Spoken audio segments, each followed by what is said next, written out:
V naselju modernih družinskih hiš v Trnovem stoji hiša Kaspar. Na mesecu oblikovanja so jo razglasili za najboljši interjer leta 2015 v kategoriji zasebni interjerji. Dom arhitekta seveda kar kipi od domiselnosti. Elegantno izstopajoč, sodoben in privlačen je tale dvojček v Trnovem, ki so ga zasnovali Demšar arhitekti. S čistimi linijami in ravno streho je prefinjeno umeščeno v okolico. Lastnika Manja in Gašper sta hišo opremila s pohištvom, ki pripoveduje zanimive zgodbe. Ustvarila sta dom, v katerem je bivanje, verjamem, da pravi užitek.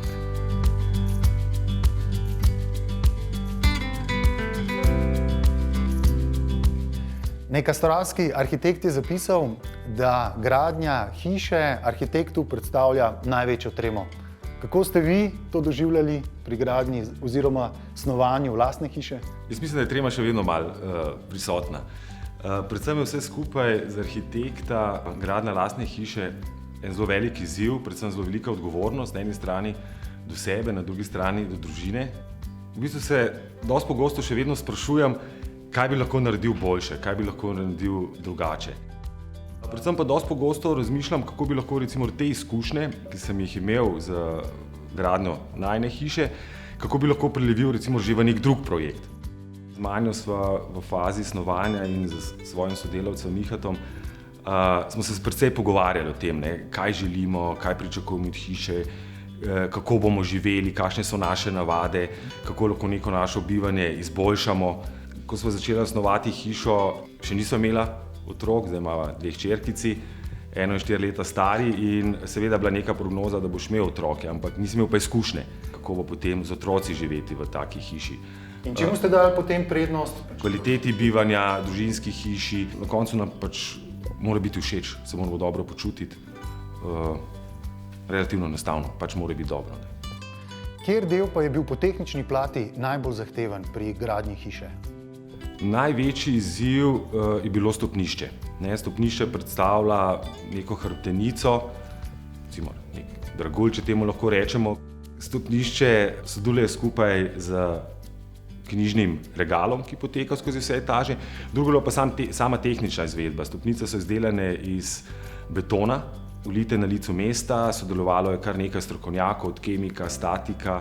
Izziv je bil predvsem, kako narediti dober, vidni beton. In v trenutku, ko odstraniš leseno paš, so stopnice gotove, brez kakršnekoli obdelave. No, ampak to zgornjo plast na samo stopnišče ste verjetno dodali kasneje, to ni bilo vse v enem kosu? Vse je bilo betonirano v enem kosu, le zgornja plast se je potem še dodatno gladila in brusila, medtem ko ostali vidni beton je takšen, kot je bil prvi dan po razopaženju. Gospa Manja, kar 18 let ste živeli v tujini, Avstriji, Dublinu, Španiji, nazadnje v Bruslu.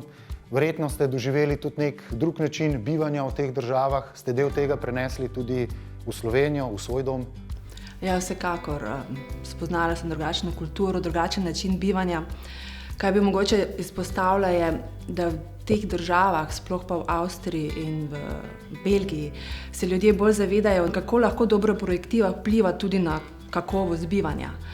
Pri nas se mi zdi, da prevladuje ta kultura samograditeljev oziroma samoimenovanih dizajnerjev. Vsak misli, da se spozna na stvari, da ne potrebuje arhitekta, kar je že prelistal toliko dizajnerskih revij. Posebnost hiše je, da nima vetrolova niti predsobe, za razliko od večine slovenskih domov. En detalj, ki sem ga prinesla s tujine s sabo v to hišo, je dejstvo, da predsobe ni. Jaz sem si želela, da bi stopili frontalno notri v hišo in da se ti odpre celoten pogled. In da v tistem trenutku stopiš, zaživiš hišo. Kaj pa vetrolov? No, to je bilo eno glavnih vprašanj, ki so me potem in arhitekti, in prijatelji, in vsi spraševali. In so se kar morali boriti za to, da predsoba ni nastala. Dobar, zmagali ste? Zmagala sem, ja. Ker te predsobe, prvič, ogromno kvadrature bi požrla. Drugo, pa je te predsobe, to so stalno visijo nekje, se nalagajo plašči, čevlji, stalno neki čuden občutek, mora se prebiti do osrednjega dela hiše. In vetrolom Gašperu sem rekla, pa vprašamo enega strokovnjaka, a je problem ali ne. Ta strokovnjak je rekel, da to ni potrebno in dejansko ni potrebno. Vse kaj, pridemo notri, odpremo in zapremo.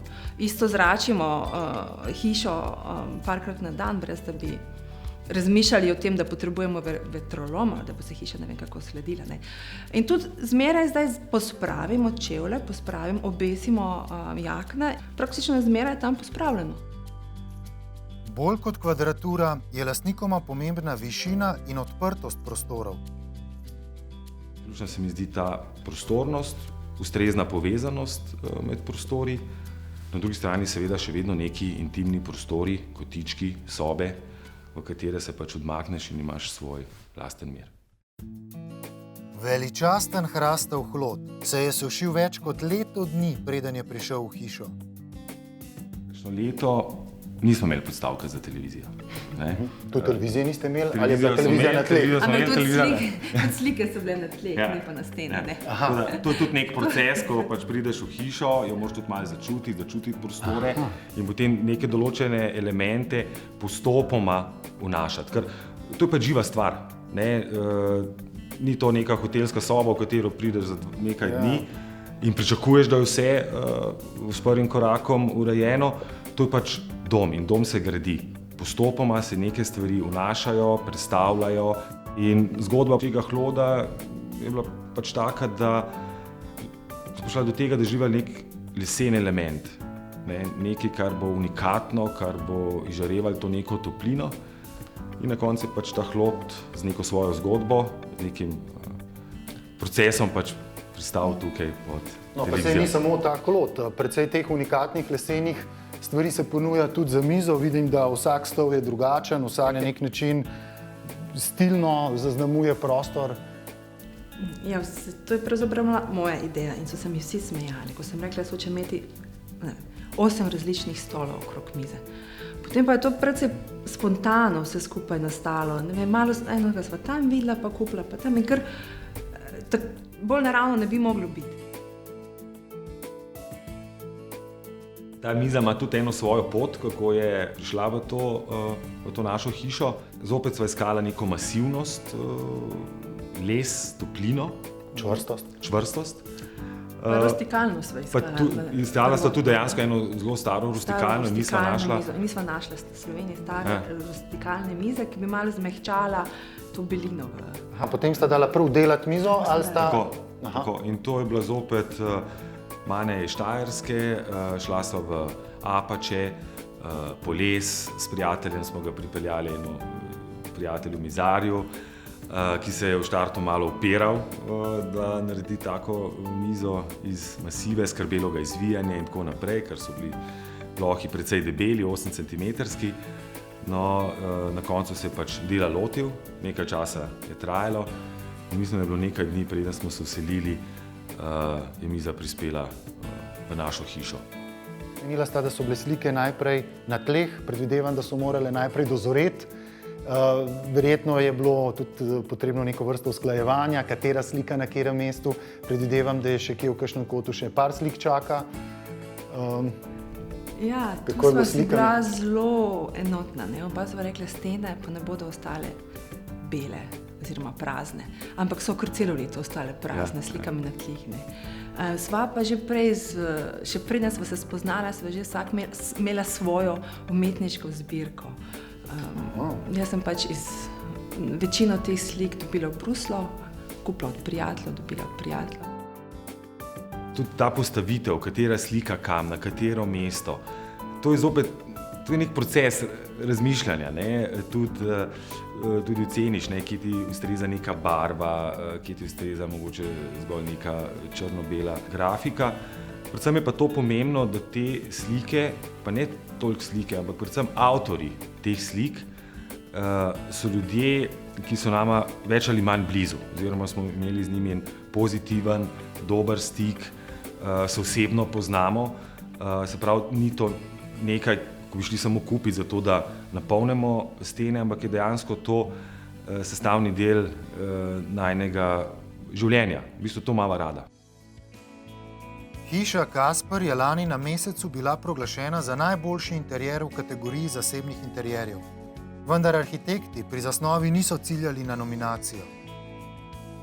Pri našem delu oziroma pri tudi projektiranju točno te hiše je tako kot pri vseh ostalih, je naše glavno vodilo, da je pač interier ali pa celotna arhitektura, eksterier, da je dobra. Ne? In sicer po nekih naših notranjih vzgibih ali pa občutkih, seveda preko veliko tudi znanja pridobljenega pa izkušenj projektantskih. In takrat, kadar začutimo, da je neka rešitev dober odgovor na prostorski problem ali pa izziv, tisti je pač naš glavni vodilo. Ta hiša v bistvu zelo veliko črpa iz obdobja modernizma, ki je bil v letih 20-30 letih v Evropi, ne, prejšnjega stoletja. Ampak še zmeraj ohranjamo, mislim, podobne oblikovne prvine. Z temi prvinami dosežemo eleganco, zadržanost hiše, s tem tudi brezčasnost oblikovanja. Ta hiša bo aktualna in zanimiva in lepa še čez 50 let, podobno kot danes, če bo obnovljena, na primer, ne. Kar pomeni, da v bistvu se na neke trende obračati nima več smisla, ključno je, da je arhitektura pač dobra. Tukaj je na nek način neka velika odgovornost arhitekta, da svojimi sugestijami, strokovnim znanjem prepriča lahko naročnika v dobro ali pa tudi slabo. Zdaj, kar se tiče odgovornosti, imamo arhitekti precej različnih in v bistvu strani investitorja je vedno najprej postavljena pogoj ali pa določilo in s tem odgovornost do finančne konstrukcije. To je naša prva odgovornost, da smo z našimi projekti znotraj tistih dogovorjenih okvirjev. To včasih je zelo težko sestaviti. Druga je ta odgovornost, ki je pa nam najpomembnejša, da je v bistvu arhitektura kvalitetna, da je bivanje dobro, da nadgradimo njegovo dosedanje bivanje, da izvlečemo iz neke kvadrature največ, kar se da, in da potem se to nadaljuje in celo nadgrajuje skozi desetletja, skozi generacije. V takih hiši bo nekaj generacij lahko, ne? Tretja odgovornost je pa v bistvu odgovornost do širšega prostora. Umestitev objekta, kako objekt vpliva na okoliške zgradbe, naravo. In kot zadnje bi pa omenil odgovornost do okolja in sicer do narave. To pomeni vse, kar se tiče te danes zelo popularne besede trajnostni razvoj. Se pravi, da mora biti hiša umeščena, izgrajena in predvidena, kako bo funkcionirala v trajnostnem smislu. Skratka, ekologija, energetika, take stvari, materiali in tako naprej. Tudi reciklabilnost materialov, na primer, se zdaj zelo pojavlja. Ogljični odtis. Tudi to.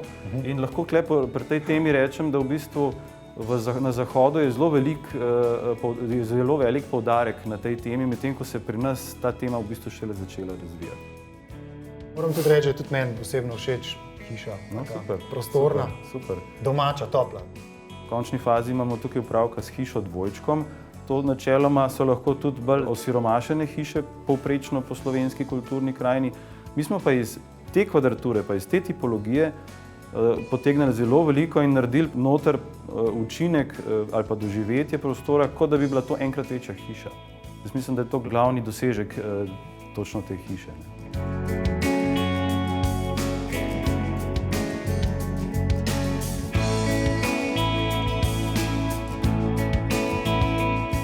V vstopu v spalnico sem seveda najprej zagledal sliko, morje, to uživaštvo, po drugi strani kopalna kad. Ne morem, da ne bi pomislil na neke vrste hedonizem. Ja, mogoče res, ne? Predvsem hedonizem sprostitve ali pa hedonizem počivanja. Spalnica le v tej zadnji etaži hiše. Bila je predvsem neka želja ustvariti en prostor, v katerem lahko spi še tudi kad kot recimo del prostora. Tudi tuš, kopalnica, vse skupaj brez v enem prostoru. Predvsem ta prostor sam po sebi ni tako zelo velik. Če bi ga razdelili fizično z neko steno na dva dela, bi bila to le dva manjša ločena prostora. Hkrati pa smo želeli tudi z Manjo doseči to, da v bistvu prostor povežemo z zunanjima terasama.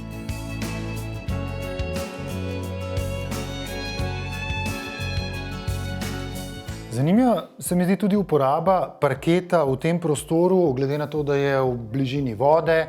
V nadstropju nižje ste celo uporabili tapison, ki se ga danes skoraj da ne uporablja več.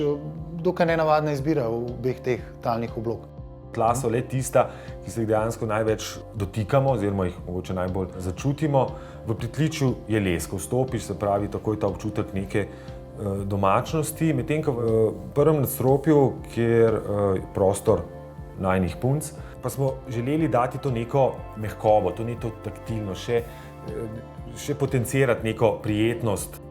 Tudi uporabljali tega parketa, ki ga imamo v WC-ju, v kopalnici tukaj znotraj spalnice, se mi zdi, da je pravilna odločitev. Marsikdo me kdaj vpraša, ja, kaj pa če je moker, ko stopiš ven iz tuša, pa je srečen. Se pa posuši, če talno Posuši, gremo. oziroma, tako ko obrišeš keramiko, obrišeš po potrebi tudi.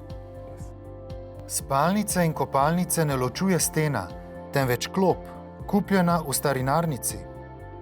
Iskala sva pač neko rešitev, kako rahlo vseeno razmejiti kat, spalnico, oziroma kako povezati.